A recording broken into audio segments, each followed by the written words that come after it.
네, 여러분, 오늘 본문에는 우리가 잘 알고 있는 그런 말씀이 나옵니다. 맡은 자들에게 구할 것은 충성이니라. 네, 유명한 말씀이죠. 아마 교회에 나오셔서 또는 말씀을 들으시면서 한 번도 들어보지 못한 적은 아마 없을 겁니다. 맡은 자들에게 구할 것은 충성이니라. 여러분, 이 말씀은 제 기억으로는 보통 교회에 이렇게 직분자를 세울 때, 그죠? 집사나 아니면 어떤 권사님, 장로님, 이렇게 우리 직분자들을 이렇게 세울 때 자주 인용되는 말씀입니다.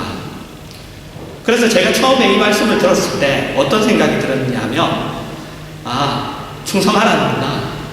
충성을 강요하는구나. 좀 뭐랄까요, 이렇게 열심히 일하라고 하는구나. 맹신, 맹종, 그죠? 생각하지 말고 맹신, 맹종을 강요하는구나. 이렇게 생각을 했습니다. 그러나 알고 보니 전혀 그런 뜻을 가진 말씀이 아니더군요. 오늘은 우리가 이 맡은 자들에게 구할 것은 충성이라는 이 말씀이 도대체 무슨 말씀인지 우리가 함께 살펴보면서 2026년 한 해를 우리가 어떻게 살아가야 할지 그렇게 마음을 정했으면 합니다. 여러분, 1절에서 사도 바울은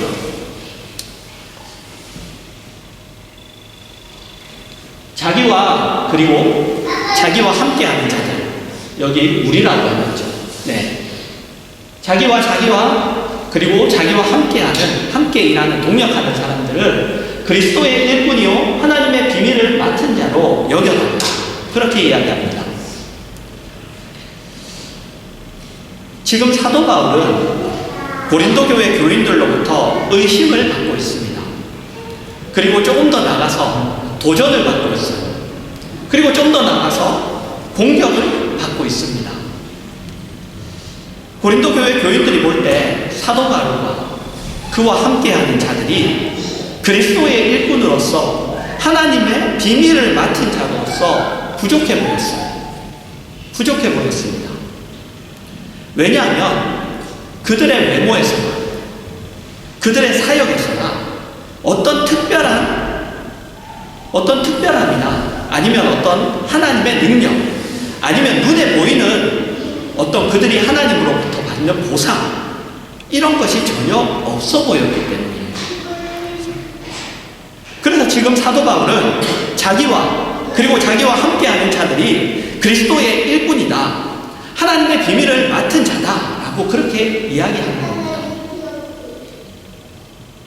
그리고 자기들이 그리스도의 일꾼이며 하나님의 비밀을 맡은 자라는 그 증거로 2절에 보시면 이제 충성을 이야기하는 거예요. 자기들이 그런 사람이라는 증거로 내세우는 것이 뭐냐? 어떤 특별함도 아니고, 어떤 보상도 아니고, 어떤 능력도 아니에요. 충성을 증거로 내세우는 거예요. 그리스도의 일꾼이라면 하나님의 비밀을 맡은 자의 증거는 어떤 특별한 하나님의 능력, 눈에 보이는 보상이 아니라 충성이라는 거죠. 충성이란, 여러분, 주인에 대한 무한 신뢰입니다. 그죠? 주인에 대한 무한 신뢰예요.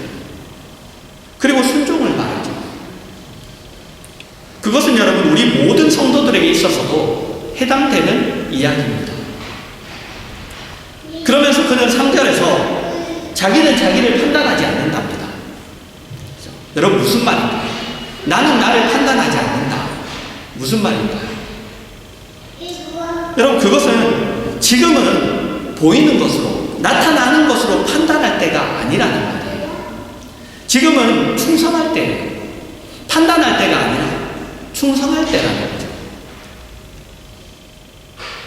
이유가 왜 그런지 이유가 이어서 나옵니다. 4절과 55절을 보시면 판단하실 분은 하나님이시고 하나님의 일하심은 우리가 다 이해할 수 없는 것이기 때문이에요. 그렇죠? 그때 하나님이 뜻을 나타내십니다.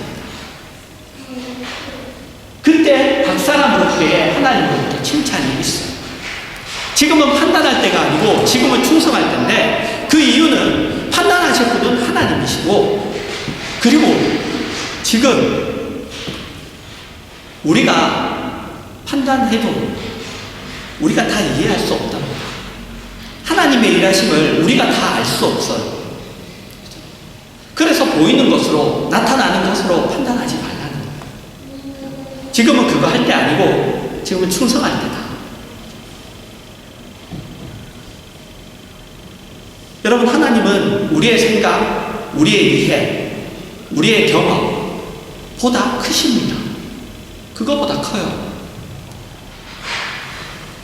그래서 지금은 판단할 때 아니고 하나님께 충성할 때다라고 그렇게 이야기하는 겁니다. 여러분, 사도 바울이 그렇게 이야기하는 이유가 있습니다. 고린도후서 1장 8절과 9절이에요. 제가 읽겠습니다. 형제들아, 우리가 아시아에서 당한 환난을 너희가 모르기를 원하지 아니하니 힘에 겹도록 심한 고난을 당하여 살 소망까지 끊어지고 우리는 우리 자신이 사형 선고를 받은 줄 알았으니 이는 우리로 자기를 의지하지 말고 오직 죽은 자를 다시 살리시는 하나님만 의지하게 하시니라. 여러분, 사도 바울은 그리스도의 일꾼이고 하나님의 비밀을 맡은 자입니다. 그는 믿음을 가지고 하나님과 복음을 위하여 헌신하고 있고 자기 인생을 바치고 있어요. 그럼에도 불구하고 그의 인생과 사역은 힘들었습니다. 그렇죠? 우리가 성경에서 확인하는 거죠. 여기서도 지금 말하잖아요. 사형 선고를 받은 줄 알았다.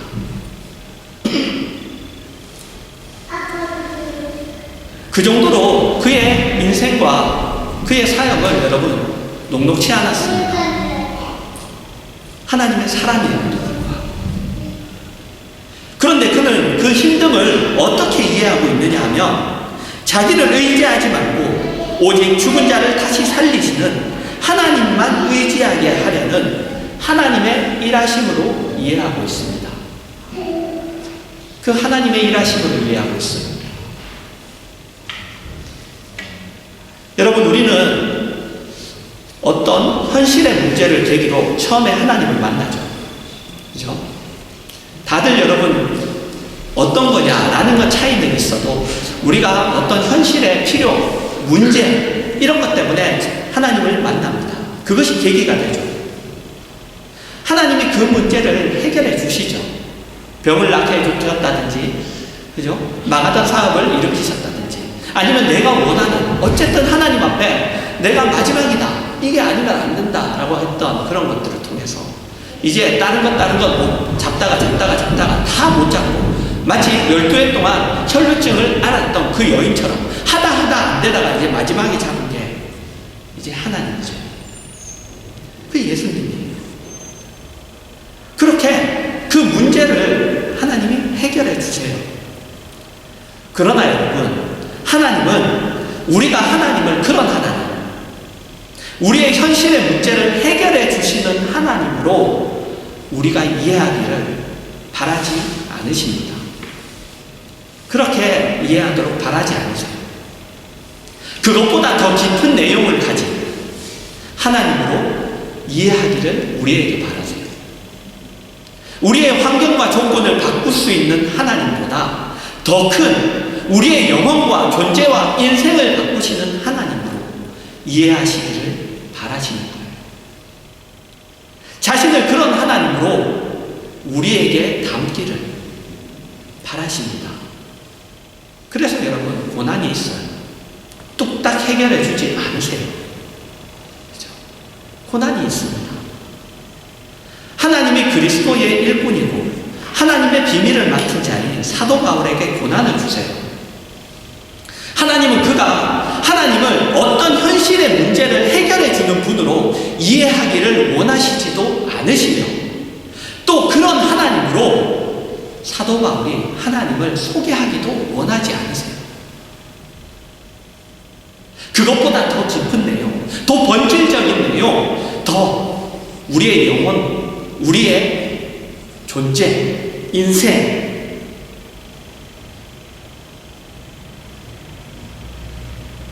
그런 내용을 가진 분으로, 진리와 영생에 관한 내용을 가진 분으로 하나님은 자기가 이해되고 소개되기를 원하십니다. 그리고 그것을 위해서 하나님이 사도 바울의 인생과 사역 속에 간섭하고 계신 것이죠. 여러분, 그런데 이 문제는 조금 더 깊은 내용을 가지고 있습니다. 고린도후서 12장 7절에서 12절 말씀입니다. 제가 읽도록 하겠습니다. 여러 계시를 받은 것이 지극히 크므로 너무 자만하지 않게 하시려고 내 육체에 가시 곧 사탄의 사자를 주셨으니 이는 나를 쳐서 너무 자만하지 않게 하려 하십니다. 이것이 내게서 떠나가게 하기 위하여 내가 3번 주께 간구하였더니 나에게 이르시기를 내 은혜가 내게 좋다도다. 이는 내 능력이 약한 데서 온전하여짐이라 하신지라. 그러므로 도리어 크게 기뻐하고 나의 여러 약한 것들에 대하여 자랑하리니 이는 그리스도의 능력이 내게 머물게 하려 함이라. 그러므로 내가 그리스도를 위하여 약한 것들과 능력과 궁핍과 박해와 공고를 기뻐하노니 이는 내가 약한 그때에 강함이라. 내가 어리석은 자가 되었으나 너희가 억지로 시킨 것이니 나는 너희에게 칭찬을 받아야 마땅하도다.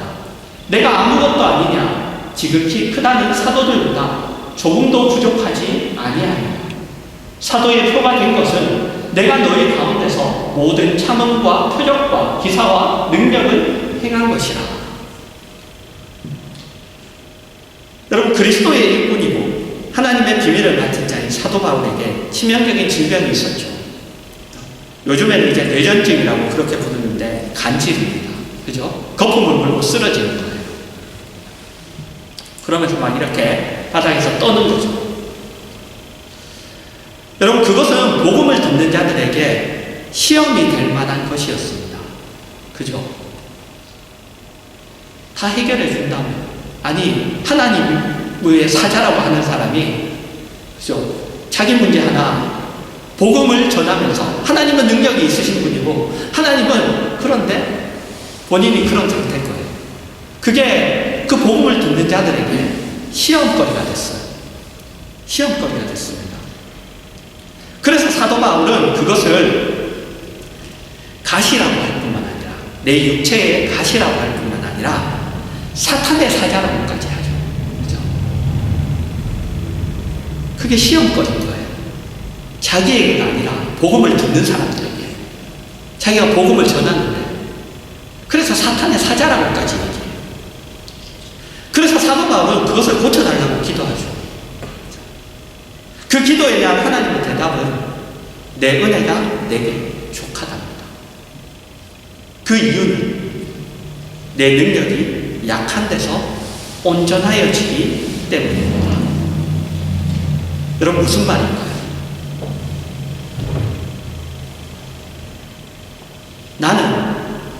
나는 너 이해보다, 너 생각보다, 너 열심보다, 너의 헌신보다 크다라는 말이에요. 그것 안에 나를 담지 말라는 거예요. 여러분, 우리는 하나님과 복음을 위해 헌신할 마음이 있고 열심이 있어요. 그래서 이렇게 되었으면, 또는 저렇게 되었으면, 이런 일들이 이루어졌으면, 저런 일들이 이루어졌으면 하죠. 내 욕심이 없어요. 오로지 하나님을 위해서요. 오로지 복음을 위해서요. 그래서 간절하고 진실한 마음으로 기도해요. 그죠? 그러나 그 기도가 이루어지지 않을 때가 많아요. 많습니다. 그러면 우리는 실망하고, 심지어 우리는 분노하기까지 하죠. 아니, 하나님 나 좋다고 내가 이거 하자는 겁니까? 다 하나님을 위해서 아닙니까? 다 하나님을 위해서 다 이렇게 하는 거 아닙니까? 내가 나를 위해서 이건 합니까? 그런데 하나님 이건 안 들어주십니까? 여러분, 거기가 바로 그 지점이 우리가 생각해 봐야 될 지점입니다. 우리는 하나님을 내 능력과 내 헌신에 의존하시는 분으로 것이 내 능력이 아니면 안 되는 분이다. 이렇게 생각한다. 하나님. 내 이해, 내 생각, 내 헌신, 내 열심의 크기 속에 하나님을 가둬버려요. 그래서 우리는 내가 기도한 대로 하나님이 하시는 것이 하나님과 복음에 유익한 것이라고 하나님 앞에 우기는 거예요. 그것에 대하여 하나님은 네가 나를 위하여 모든 조건을 가지고 모든 능력을 가지고 있을 때보다 네가 무능할 때, 네가 연약할 때, 네가 아무 조건도 없을 때 나는 더 많은 일을 할 수 있다라고 대답하시는 거예요. 여러분 이 대답을, 그죠? 여러분 대답을 그냥 그렇구나, 맞아, 그거야 하고 있지 말고 이걸 우리의 현실과 한번 연결을 시켜보자고요. 항상 우리의 문제는 뭐예요? 말씀은 말씀대로 알고 있고 삶에 연결을 안 시키는 거죠. 이 연결을 시켜야 돼요. 이제 연결 한번 시켜봅시다. 하나님과 복음, 그런 대단한 것이 아니라 여러분 우리는 나의 최소한의 생존, 먹고 사는 것, 그죠? 하나님 많이도 반발해요. 많이도 안 바랍니다. 하나님 먹고 살 수 있게만 해주세요. 최소한의 생존을 우리는 하나님께 기도를 드려요. 그죠? 욕심이 아니에요. 탐욕이 아닙니다. 오늘의 빵, 오늘의 일용할 양식을 구한다고요. 그죠? 하나님 먹고 살게만 해주세요. 많은 건 안 바랍니다. 하나님 먹고 살게만. 그런데 여러분, 그것조차도 이루어지지 않을 때가 많아요. 그것조차도 이루어지지 않을 때가 많습니다. 그럼 빌립보서 1장 20절에서 21절입니다. 나의 간절한 기대와 소망을 따라 아무 일에든지 부끄러워하지 아니하고 지금도 전과 같이 온전히 담대하여 살든지 죽든지 내 몸에서 그리스도가 존귀하게 되게 하려 하다니 이는 내게 사는 것이 그리스도니 죽는 것도 유익함이라. 사도 바울이 그러죠. 내게 사는 것도 그리스도니 죽는 것도 유익하다고 합니다. 여러분 무슨 말일까요?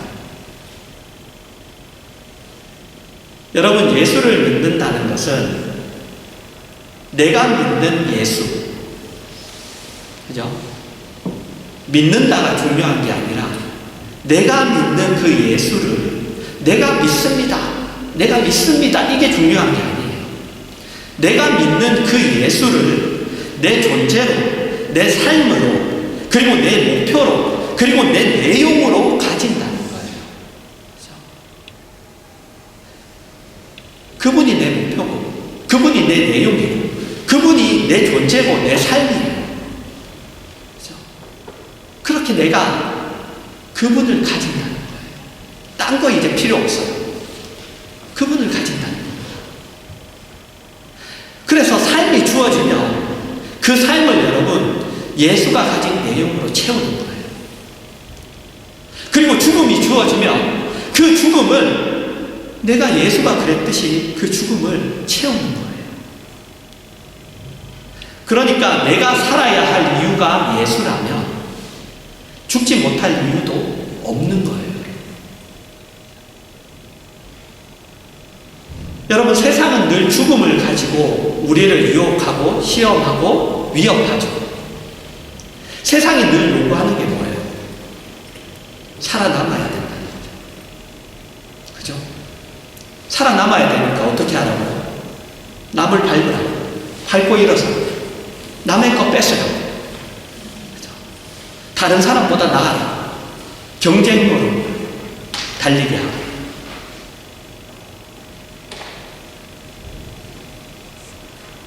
그러나 삶이 예수로 되어 있다면 그런 것이 우리를 흔들 수가 없어요.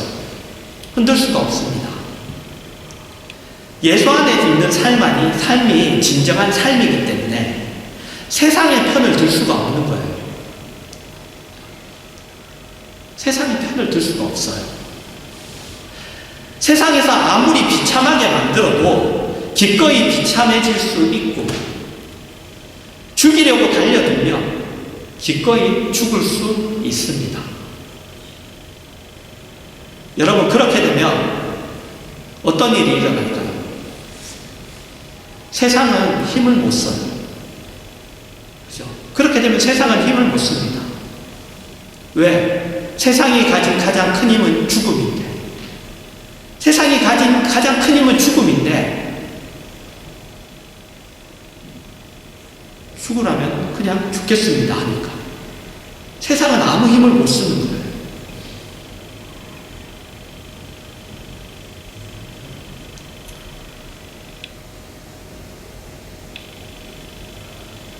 그리고 그것이 여러분 뭐죠? 예수 그리스도의 십자가죠. 그게 예수 그리스도의 십자가예요. 여러분, 하나님의 통치 안에 산다는 것이 어떤 것인지 가장 잘 보여준, 아니 제일 분명하게 보여준 것이 십자가입니다.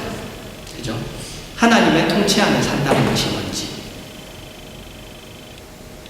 여러분, 세상이 할 수 있는 모든 위협과 비참함과 그리고 죽음을 이기는 거예요. 그죠? 여러분, 우리가 사는 것이 아무리 힘들어도 여러분 보고 다 죽으라는 이야기도 아니에요. 그죠? 다 막 그냥 굶어 죽고 막 그런 이야기가 아닙니다. 여러분, 우리가 사는 것이 아무리 힘들어도 여러분, 성도로 산다는 건 큰 겁니다. 엄청나게 큰 거예요. 그렇죠? 엄청나게 큰 겁니다. 우리가 그 풍성함을 다 못 느낄 뿐이에요. 엄청나게 큰 겁니다. 우리는 끊임없이 이 기도를 할 수 있어요. 하나님, 견딜 수 있게 해주세요. 하나님, 이 형편을 좀 낫게 해주세요. 그러면 하나님, 제가 제 인생을 바칠게요. 하나님, 제가 하나님 좋아하시는 이런 것 할게요. 하나님 뭐라 하신다고요? 내 은혜가 내게 족하다.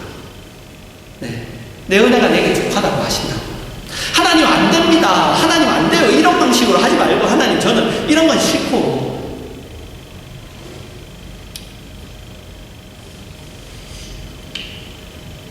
하나님이 안 된다 그러세요. 내 은혜가 내게 족하다. 난 이미 너를 통해서 일하고 있다. 네 조건, 네 문제 괜찮다.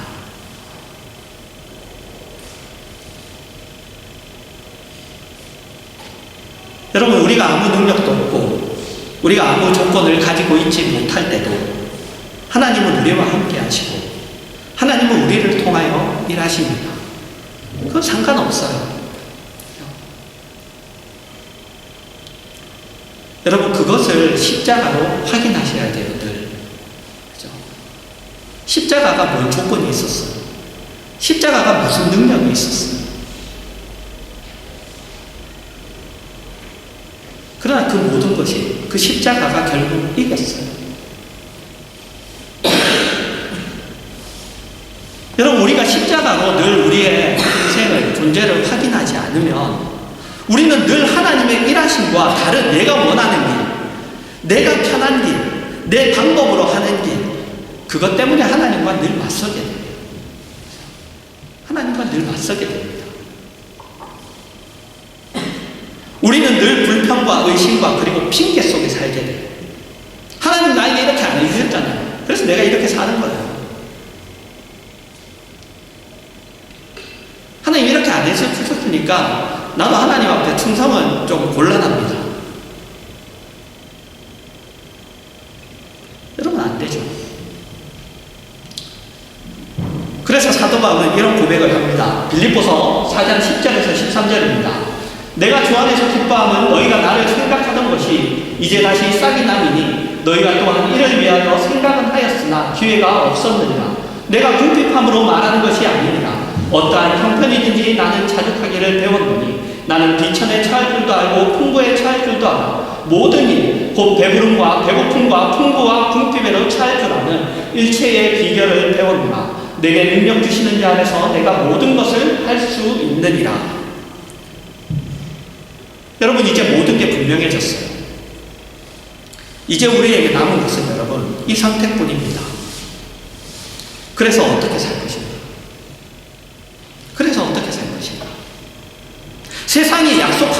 것으로 살 것인가? 하나님이 예수 안에서 약속하시는 것으로 살 것인가? 여러분, 2026년 여러분에게 우리의 교인 이제 단톡방에도 그렇게 글을 올렸어요. 여러분, 우리는 하나님의 사랑 속에 삽니다. 그죠? 왜? 2026년을 맞이했잖아요. 하나님의 사랑이에요. 우리는 매일을 맞이해요. 하나님의 사랑입니다. 하나님의 용서고 하나님의 자비고 하나님의 긍휼이에요. 왜요?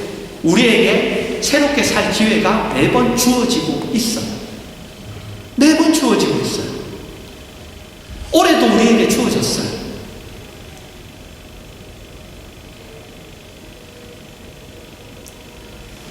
다시 살아봐라.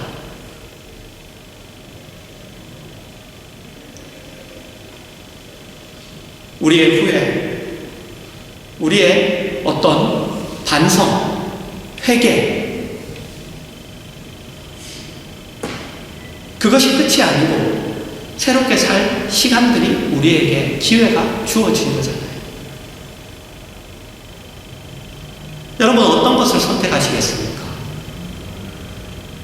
2026년에도 여러분, 세상은 우리에게 자기가 줄 수 있는 것을 약속하고 자기 편을 들지 않으면 자기가 줄 수 있는 것을 빼앗아 우리를 위협할 거예요. 너 내 말 안 들어? 너에게 줬던 거 이거 내가 가져간다? 돈 가져간다? 집 가져간다? 차 가져간다? 학업 가져간다? 자녀 가져간다?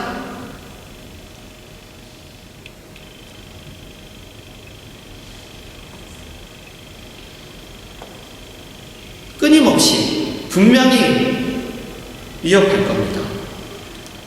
하나님은 우리에게 여러분, 그러나 사랑과 영생과 진리와 자유를 약속하십니다. 그것을 예수님을 보내셔서 십자가에서 돌아가게 하시는 것으로, 죽게 하시는 것으로 우리에게 증명하셨어요. 이미 하나님 더 증명해 할 필요 없어요. 이미 증명하셨어요. 하나님 나를 사랑한다며 증명해봐요. 알 필요 없습니다. 이미 증명됐어요. 그것보다 더한 증명은 없어요. 세상은 우리를 괴롭힐 수 있어요. 그러나 하나님이 약속하시는 것을 줄 수는 없습니다. 절대로 세상은 하나님이 약속하시는 것 못 줘요.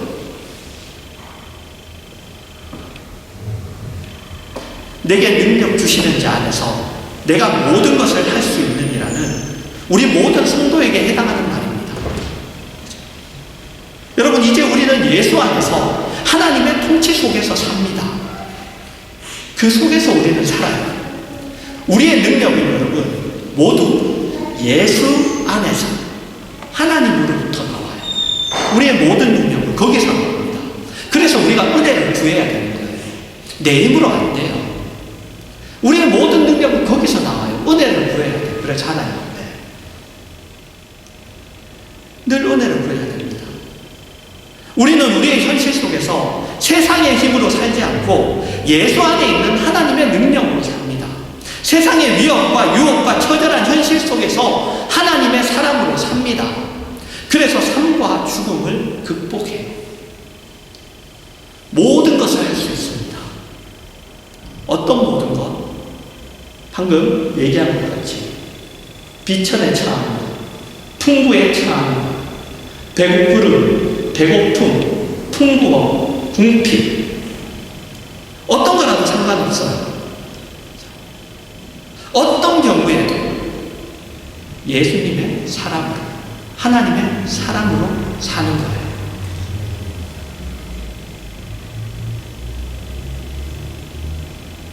쉬운 이야기를 하는 게 아닙니다. 하면 된다는 이야기를 하는 게 아니에요. 여러분, 그렇게 사는 게 중요한 거예요. 그렇게 사는 게. 승리를 말하지 않아요. 그렇죠? 그렇게 하는 게 중요해요. 승리는 이미 되어 있잖아요. 그래서 우리 보고 그냥 하라고 하시는 거예요. 우리 보고 승리해라라고 하지 않아요. 해라. 그렇게 살아라. 괴롭죠. 힘들죠. 비참해요. 절대로 여러분 좋은 길 아닙니다.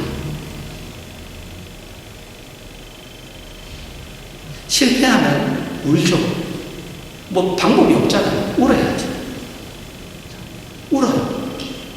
괴로워하죠. 고통스러워해요. 비참해하죠. 그러나 여러분, 도망가지 않아요. 타협하지 않습니다. 하나님의 사람으로 사는 걸 포기하지 않아요. 넘어지면 다시 일어나고, 절대로 세상에게 내 존재와 내 인생을 넘겨주지 않아요. 하나님이 요구하신 현실 속에서 우리는 자꾸 다른 현실 달라고 하는데, 하나님이 나에게 주신 현실 속에서 하나님의 사람으로 충성하는 거예요.